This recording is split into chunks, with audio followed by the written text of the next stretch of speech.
Eduard Douwes-Dekker.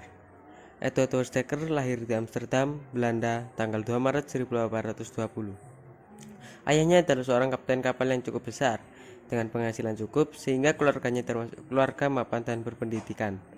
Edward kemudian disekolahkan di sekolah Latin yang nantinya bisa meneruskan jenjang pendidikannya ke universitas.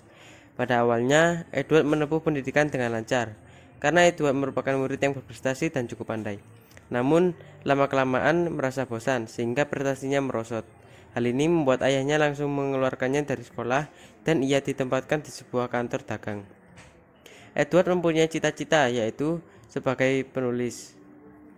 Sehingga pada tahun 1859 ia memulai menulis sebuah buku yang berjudul Max Havelaar.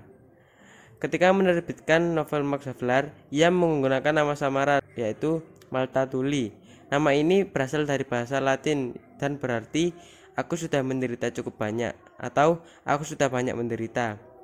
Di sini kata aku dapat berarti Eduard Douwes-Dekker ataupun rakyat yang terjajah. Novel ini lalu terbit pada tahun 1860 yang diakui sebagai karya sastra Belanda yang sangat penting karena mempelopori gaya tulisan baru. Arti judul buku Max Havelaar adalah lelang kopi perusahaan dagang Belanda. Isi buku ini berupa kritik akan kesewenang-wenangan pemerintah kolonial Belanda pada masa penjajahan.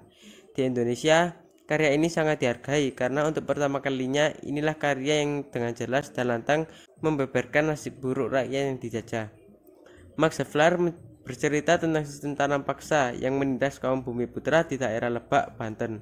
Karena novel ini berbahasa Belanda, maka H.B. Jessin menerjemahkan Max Havelaar dari bahasa Belanda aslinya ke dalam bahasa Indonesia pada tahun 1972.